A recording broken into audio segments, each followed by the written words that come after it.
राधे राधे। स्वागत है आप सबका 2026 के पहले व्लॉग में। कैसे हैं आप सब? आशा करती हूँ कि आप सब कुशल मंगल से होंगे। साथ ही नव वर्ष की आप सबको ढेर सारी शुभकामनाएं।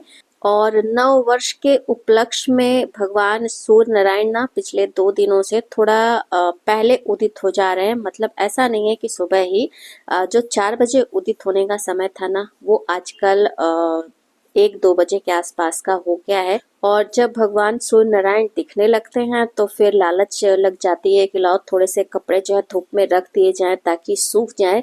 हालांकि ये जो प्रयास है ना, ये बेकार ही जाता है, क्योंकि जो धूप निकलती है ना, वो बहुत ही हल्की रहती है और उस हल्की धूप का ना कपड़ों के ऊपर कोई असर नहीं होता है। तो फिलहाल मैंने भी जो है ये निरर्थक प्रयास किया था। फिलहाल तो सारे जो कपड़े थे ना, उनको मैंने हटा करके मतलब बालकनी से सारे कपड़े हटा करके अंदर रूम में रख दिया था। और इधर भी इतनी ज़्यादा दिक्कत हो गई थी ना कपड़ों को सुखाने की कि रस्सी वगैरह मैंने कमरों में बांधी है। तो फिलहाल कहाँ पे बांधी, कैसे कपड़े सुखा रही हूँ, वो भी आपके साथ आगे शेयर करूँगी। फिलहाल तो आज के व्लॉग की बात करूँ ना, आज के व्लॉग में मैंने अपना विंटर इवनिंग रूटीन शेयर किया है। और जब से ठंड ज़्यादा शुरू हुई है ना, तब से ये जो इवनिंग रूटीन है ना, वो शाम को 6 बजे से नहीं, दोपहर के 3 बजे से ही शुरू हो जाता है।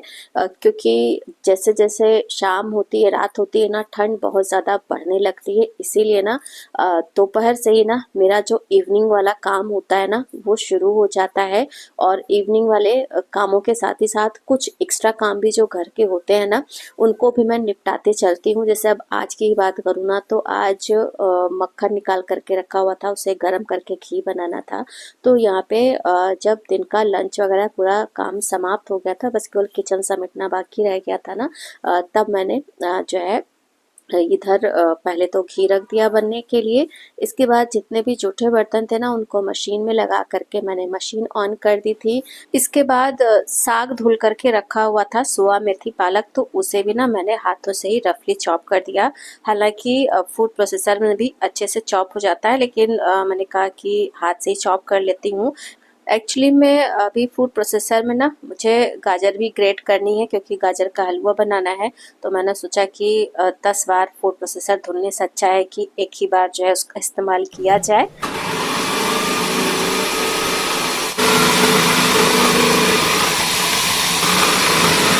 बस कुछ ही सेकंड्स में ना ये गाजर ग्रेट हो गई।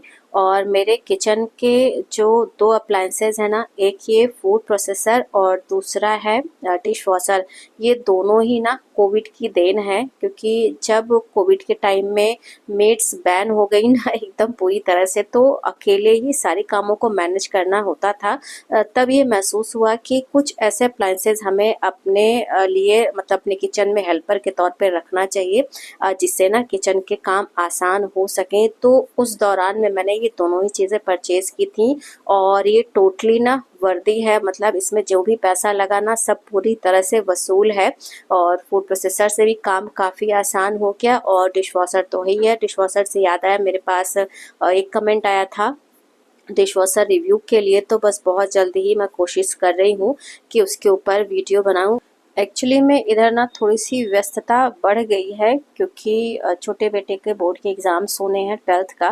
तो उसके ना बीच बीच में प्रैक्टिकल्स हो रहे हैं, तो थोड़ा सा डिस्टरबेंस है उसी की वजह से।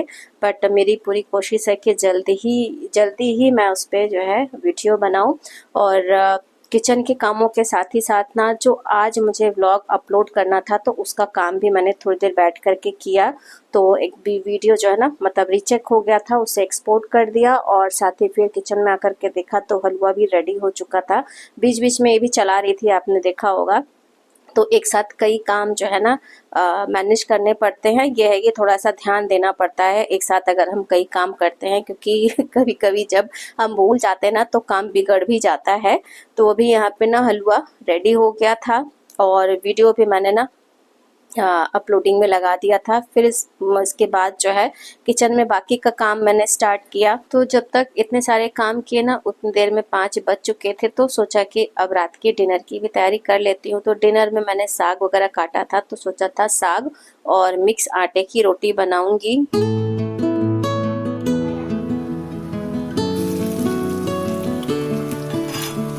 लेकिन बच्चों को ना ये डिनर बिल्कुल भी नहीं पसंद आ रहा था। उनको लग रहा था कि कुछ और अलग बना करके उनको खिलाया जाए। तो फिर ये हुआ कि उन्हें शाम को डिनर में रोटी सब्जी की जगह ब्रेड रोल खाना है। तो फिर ना मैंने हलवा बनाते समय ही आलू उबाल दिया था। तो फिर अभी यहाँ पे मैंने इसकी स्टफिंग तैयार कर दी। साथ ही सोचा कि जब अब वो ब्रेड रोल बना ही रही हूँ तो एक शॉर्ट वीडियो भी शूट कर लेती हूँ। एक साथ जो है ये भी काम कंप्लीट रहेगा। इसकी जो स्टफिंग की रेसिपी है वो आपको शॉर्ट वीडियो में देखने को मिल जाएगी।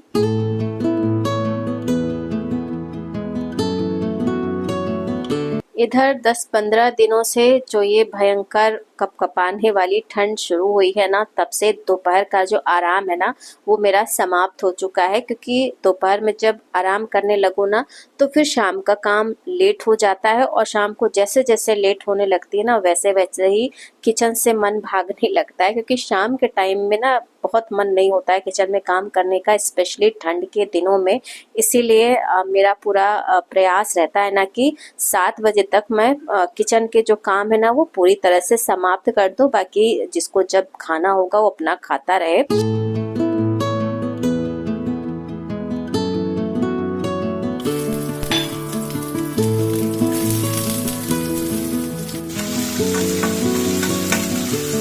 बच्चों ने मना तो ज़रूर कर दिया था साग खाने से, लेकिन अब ये धुला हुआ साग था ना, अगर इसे बना करके नहीं रखा जाता ना तो ये ख़राब हो जाता है। इसीलिए इसे मैंने छौंक दिया। और उससे पहले कुछ बर्तन जो हाथ से धुलने वाले थे ना, जैसे जो कढ़ाइयाँ थी लोहे वाली, एल्युमिनियम वाली जिसमें हलवा और घी बनाया था, उन्हें मैंने साफ़ करके हटा दिया। और ये सब बर्तन जब गर्म रहते हैं ना उसी समय उसे धुल दिया जाए तो अच्छे से साफ़ हो जाते हैं।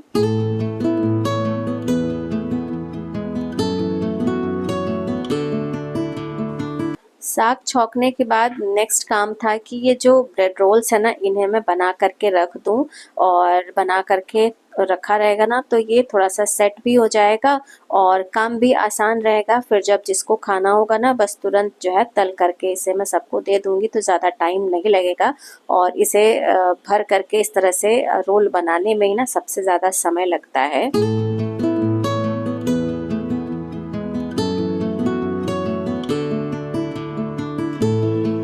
तो करीब आधे घंटे का समय लगा और उस आधे घंटे में साग भी मेरा रेडी हो गया था। और साथ ही सारे जो ब्रेड रोल्स है ना ये भी मैंने तैयार करके रख दिए थे। राधे राधे। तो अभी ना 6:45 हो रहे हैं और अब जाकर के लगभग जो है ना काम सारा समेट दिया है। बस केवल डिशवॉशर में जो जूठे बर्तन उनको लगाना है।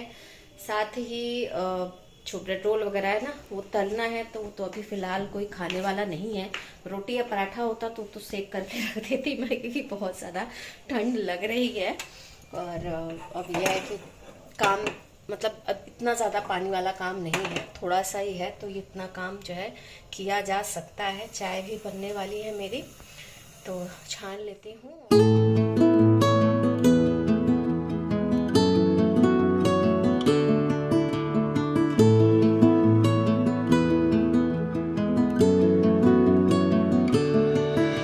चाय बनाने के बाद ना पहले तो इत्मीनान से मैंने अपनी चाय पी और बाकी सभी को चाय दे दी थी।